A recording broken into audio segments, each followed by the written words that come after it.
Pero bueno, muchos temas vamos a estar encarando hoy en la edición y uno de ellos, anticipábamos en la apertura, era el e-cig, como se lo conoce, el cigarrillo electrónico, que desde el 2011 la ANMAT lo prohibió a nivel nacional. En el 2016 ratificó la prohibición y curiosamente en el 2018, el año pasado, se vio como un boom que atrajo mucho la atención de, sobre todo, la medicina en general, ¿no? Doctores preocupados y la comunidad, porque hubo gente que se volcó pensando en reemplazar el tabaco tradicional como si el cigarrillo electrónico fuera de menor impacto en cuanto al tabaquismo. ¿Qué pasa con eso? ¿Qué es el cigarrillo electrónico? ¿Y por qué fue un boom? ¿Es menos nocivo que el tabaco tradicional, el cigarrillo tradicional? Tenemos a nuestra invitada que nos va a ayudar. Así es, a Carolina Capelletti. Gracias por venir, doctora. Gracias. De repente como que teníamos palabras nuevas como vapear, por ejemplo, ¿no? Los famosos vapeadores. Bueno, son algunas aristas diferentes de un vicio, ¿no? Absolutamente, que imagino, bueno, es el en su rubro la parte número uno, ¿no? De problemas respiratorios. Gracias por venir. Así es. Gracias a ustedes por invitarme. En realidad el cigarrillo electrónico o los vapeadores son productos que contienen tres componentes principalmente.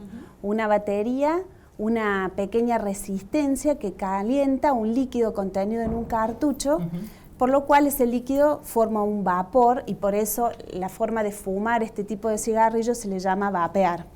El problema es el contenido de estos cartuchos, que además de tener algunas diferentes concentraciones de nicotina, tienen saborizantes, aromatizantes, que los hacen a lo mejor más agradables al gusto. Tienen nicotina y tienen sustancias que son potencialmente tóxicas y cancerígenas. Incluso algunos tienen el THC, que es el derivado de la marihuana, es un componente de la marihuana, ¿no? Es el componente psicoactivo del cannabinol, el tetrahidrocannabinol.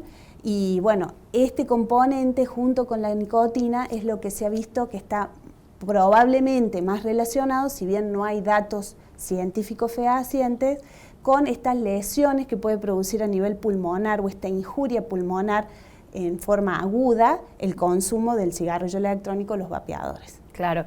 Bueno, a nivel internacional y sobre todo en Estados Unidos, donde surge este boom, ahora ya lo han descartado, lo han prohibido. Argentina entra en ese marco. Córdoba también sienta precedentes prohibiendo la venta, incluso la exposición de los cigarrillos electrónicos en los estandartes para menores de 18 años. Pero se habla también, por ejemplo, de muchos efectos que genera esto, incluso la lengua del fumador, ¿no? Por ejemplo, ¿cuáles son a grandes rasgos los efectos de vapear? Bien, podríamos hablar de efectos a corto plazo y efectos a largo plazo. Dentro de los efectos a corto plazo, digamos, el consumo de vapear puede producir diferentes síntomas respiratorios como tos, falta de aire, fiebre, sudoración, asociado o no a síntomas gastrointestinales como diarrea, náuseas, vómitos e incluso pérdida de peso. Todos estos síntomas hacen que los médicos debamos sospechar esta nueva enfermedad descripta por la CDC, el Centro de Control de Enfermedades de Estados Unidos y la FDA, que denominó con una sigla que es EVALI, ¿sí? Que está en inglés, que significa injuria pulmonar relacionada con este tipo de vapeadores. Entonces, estos serían posibles efectos que llevan, o posibles síntomas que llevan a una enfermedad que lleva a una insuficiencia respiratoria, ¿sí? O sea, una baja saturación de oxígeno a nivel de la sangre, porque el pulmón no puede cumplir esta función debido a una gran inflamación que produce la inhalación de este vapor. Voy a algo muy básico, hasta de primario diría, para que nos expliques y recuerdes. ¿Cómo funciona un pulmón? O sea, cuando inhalamos y exhalamos, ¿cuál es la actividad que ejerce el pulmón? Bueno, día a día hasta el último segundo de nuestras vidas. Perfecto. La principal función es el intercambio de gases, o sea, con la inhalación y el ingreso de aire en nuestros pulmones, lo que buscamos es que al ingresar el aire, ingrese el oxígeno que está contenido en el aire.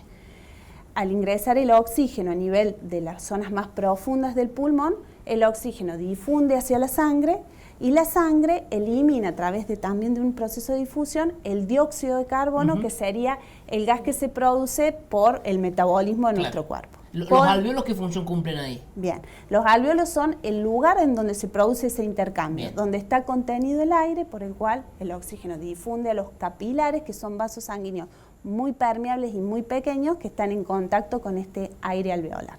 Y cuando aspiramos una pitada de cigarrillo, sea vapeador o el cigarro tradicional, ¿cómo es ese proceso que el humo va, la nicotina, lo que sea, hacia los pulmones? Bien, con la inhalación, al ingresar el aire o este vapor o el humo del cigarrillo tradicional, todo eso llega al alveolo y produce una inflamación y proliferación de diferentes células que desencadenan toda una reacción química que lleva a esta inflamación aguda, como puede ser el EVALI, o en forma crónica a otro tipo de enfermedades. Claro, por eso se reduce la capacidad respiratoria, por eso las derivaciones con las complicaciones respiratorias en general, el EPOC, por ejemplo. Exacto. EPOC, ¿no? enfisema, claro. Enfisema. Claro, EPOC es una enfermedad a largo plazo. O sea, recién hablábamos de posibles enfermedades a corto plazo por vapeadores. Ahora, enfermedades a largo plazo, ya sea del cigarrillo electrónico o del cigarrillo convencional, tenemos la EPOC, que es la enfermedad pulmonar obstructiva crónica, o enfisema, también es otra forma de denominarlo. Y, bueno, por supuesto, el cáncer de pulmón y cáncer de toda la vía aérea. Claro, se relaciona el cigarrillo, bueno, con todos los efectos nocivos, pero también a estas enfermedades. Pero ¿puede haber gente que tenga EPOC o cáncer de pulmón que nunca haya fumado en su vida? Que hay muchos casos también, ¿no? En realidad, sí. EPOC es una enfermedad producida por la inhalación de gases tóxicos. Claro. Si viene asociado con polución, por ejemplo, podés tener EPOC. Exacto, o relacionado con actividades laborales, que por inhalación de gases tóxicos uno termina la teniendo silicosis EPOC. de los mineros, por ejemplo. Sí, ese es otro tipo de enfermedad, porque no es obstructiva, sino de tipo intersticial. Afecta a otra parte del pulmón, pero hay enfermedades obstructivas del pulmón por inhalación de otros gases. Y, bueno, por supuesto, el tema del cáncer de pulmón en personas que también no han fumado nunca y han tenido. El hecho de fumar aumenta en 4 veces el riesgo de tener cáncer de pulmón. Pero no olvidemos que el cáncer está determinado en nuestros oncogenes, o sea, está determinado genéticamente. Claro. Entonces, todos podemos tener esta posibilidad.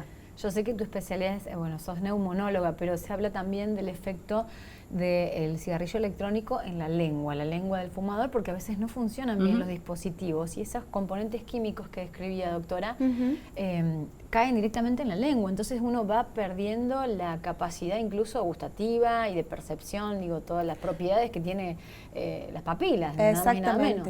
El hecho de tener estas sustancias a nivel de toda la vía aérea, porque en realidad la inhalación de estas sustancias comienza en la boca y así como el cigarrillo tradicional también nos favorece al cáncer de lengua, al cáncer de labio. Toda esta inflamación que hablábamos recién a nivel pulmonar se puede producir en vía aérea superior y afectar, por supuesto, el gusto, afectar el olfato. El cigarrillo también produce trastornos en el olfato porque a ese nivel se encuentran los receptores de todos estos sentidos. Claro. Cuando llega un paciente ya en una situación, digamos, de enfermedad avanzada, de una época que lo tiene ya por fumar, de mucho tiempo, ya muchos años, ya pienso, no sé, en 60 años o más, por ejemplo, ¿cuál es el tratamiento que se hace al respecto? Digamos, en el caso concreto de una persona que está afectada, ¿cómo se trata para mejorar un poco esa calidad de vida y para, en definitiva, alivianar un poco su situación? Perfecto. Lo primero que uno debe hacer si el paciente sigue fumando es incentivar al cese del hábito tabáquico. Como sea, dejar. Es la primera medida que va a modificar realmente la calidad de vida. Si bien el daño que produce el cigarrillo en el pulmón es irreversible y ese daño no se recupera o esa capacidad pulmonar disminuida no se va a recuperar completamente, sí se evita un desaceleramiento de este efecto nocivo al suspender el cigarrillo. Luego, la medicación que se utiliza es medicación broncodilatadora. Como lo dice la enfermedad, el EPOC es una obstrucción de la vía aérea, entonces hay que mantener bien abiertos estos broncodilatadores que los usamos por vía inhalatoria, ya sea aerosoles o polvos secos. Se pueden usar los corticoides inhalados en algún subgrupo específico de pacientes con EPOC. Y otro pilar muy importante para los pacientes con EPOC es la rehabilitación respiratoria. existen programas de actividad física supervisada por gente especializada, por kinesiólogos, que en comenzar una actividad física les permite una mejor tolerancia al ejercicio, porque el principal síntoma de esta enfermedad es la falta de aire al ejercicio, que en un principio a lo mejor es un ejercicio intenso, pero después va a producir falta de aire vestirse, bañarse y actividades diarias que el paciente no va a poder lograr realizar sin molestias.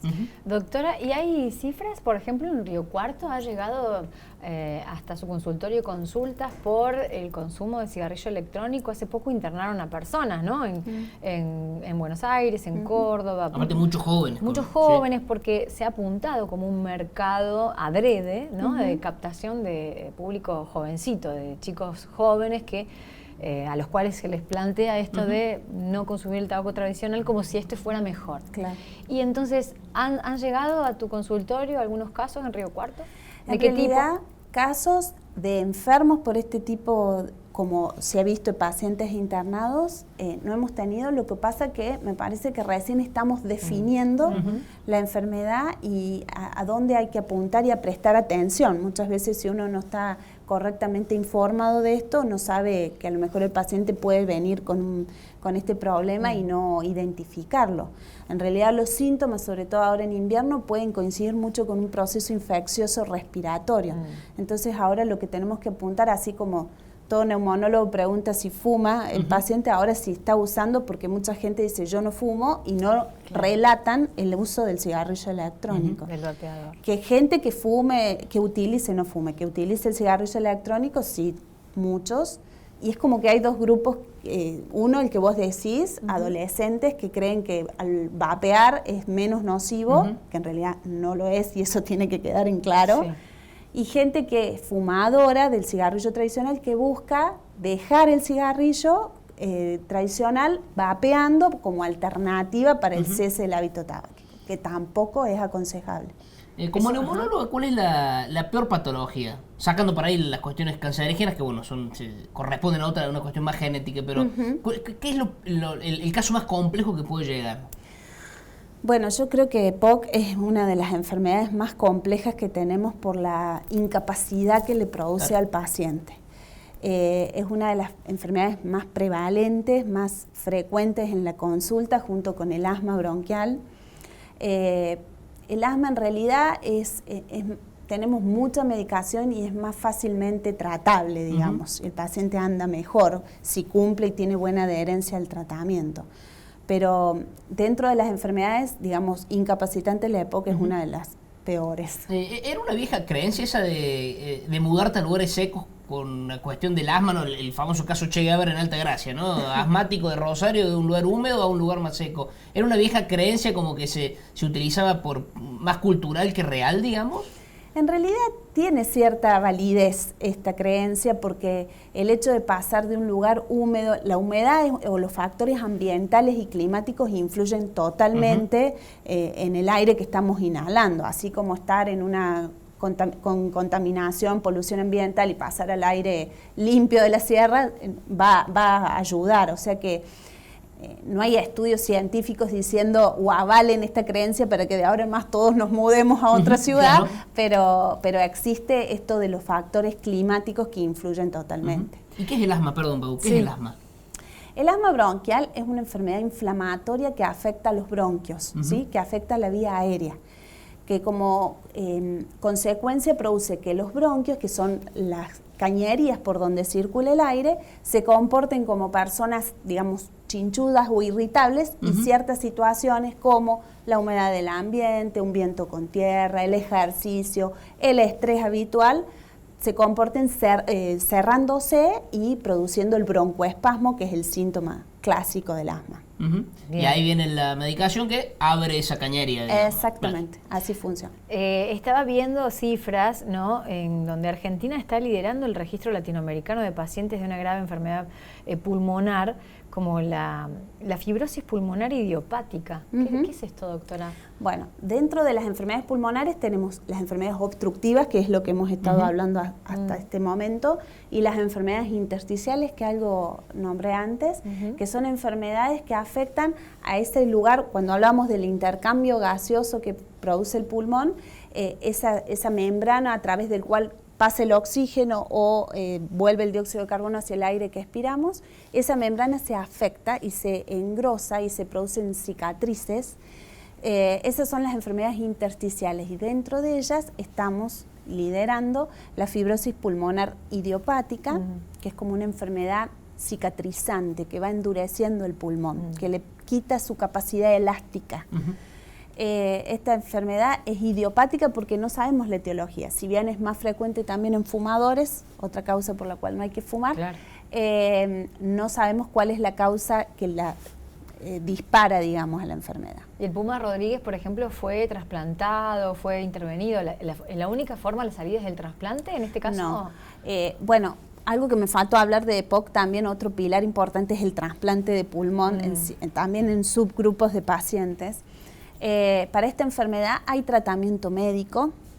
El tratamiento médico son medicamentos que buscan enlentecer la evolución de la enfermedad. No hay cura para esta enfermedad, sino lo que uno evita es la progresión rápida de esta cicatrización del pulmón. Claro. La rehabilitación respiratoria también es un pilar muy importante y por supuesto el trasplante de pulmón también. Claro. Y finalmente quería preguntarte como neumonóloga, permanentemente debes tener consultas de fumadores de mucho tiempo, de años, de costumbre, de este hábito. ¿Cuál es tu forma para abordar? Porque tienen que dejar ese hábito. ¿Cómo es tu forma como médica? Primero concientizar seguramente, y después ¿cuáles son las herramientas a las que acudís? Más allá de la rehabilitación respiratoria, por ejemplo. En realidad, todo paciente fumador tiene que primero tener una valoración funcional para ver si realmente, no todo fumador tiene EPOC, esa es una realidad. No todo fumador se enferma por el cigarrillo, por ejemplo, teniendo esta enfermedad. Así que lo primero que hacemos es una valoración de su función respiratoria para intentar dialogar con el paciente y motivarlo a que deje de fumar. Uno puede intentar motivar, pero la motivación es interna, o sea, el paciente tiene que estar decidido a que quiere dejar de fumar. Hay tratamientos médicos también para dejar de fumar, desde las terapias de reemplazo de nicotina, otro tipo de medicamentos que han sido especialmente ideados para evitar esa necesidad imperiosa y la adicción, disminuir la adicción que produce en realidad la nicotina a nivel pulmonar. Y esto tiene que ser también un trabajo interdisciplinario, ¿no? Porque los psicólogos tienen que apuntalar a ese paciente. Hay pacientes que saben que están enfermos por el cigarrillo y siguen fumando. Entonces hay algo que no nos deja dejar ese hábito sabiendo que nos está enfermando. Y además el tema nutricional es muy importante, ¿no? Muchas mujeres sobre todo no quieren dejar de fumar por el temor a aumentar de peso. Y en realidad no aumentamos por dejar de fumar, sino por ansiedad. El reemplazo de una adicción por otra. Y reemplazar el cigarrillo por comida tampoco es negocio. Claro. Así que es un trabajo que tiene que ser y a largo plazo. Y es muy frecuente que haya muchas recaídas. O sea, es lo habitual. La persona que dice, tiré la etiqueta de cigarrillo y no fumo nunca más, es muy bajo ese porcentaje. Es más frecuente el que deja unos meses, vuelve a fumar, pero no es imposible y se puede. Y esas recaídas no significan que va a haber un mal pronóstico después y que esa persona no va a poder dejar. Sí lo va a lograr. ¿Y qué pasa con el que fuma 1 por día, 2 por semana? ¿Viste esos fumadores así? O sociales. Pero yo no fumo, no me pasa nada vicio, porque claro. No tengo el vicio, no pasa nada. ¿En qué grado? Eso sigue afectando, sin duda. La nicotina sigue entrando a los pulmones o a donde vaya, pero ¿qué tipo de impacto tiene ese consumo? En realidad el impacto para producir enfermedad pulmonar uno la considera en los 20 paquetes años, o sea, es esa persona que fumó durante 20 años una etiqueta de 20 cigarrillos por día. El problema de los que fuman de esta forma es bueno porque no tienen tanta adicción, ellos regulan cuándo pueden fumar o no. La inhalación y a lo mejor no hay tanto riesgo de cáncer de pulmón o de EPOC, pero sí todo lo que sea vía aérea superior, porque el contacto sigue estando. Y además el hecho de tener el hábito de fumar hace que ante una determinada situación, en vez de fumar 1 por día, fuman 5, y otro día fuman 10 y terminan fumando los 20 cigarrillos. Por eso tampoco es una modalidad para dejar de fumar el ir reduciendo la cantidad diariamente. O sea, hay que hacer un corte. Total.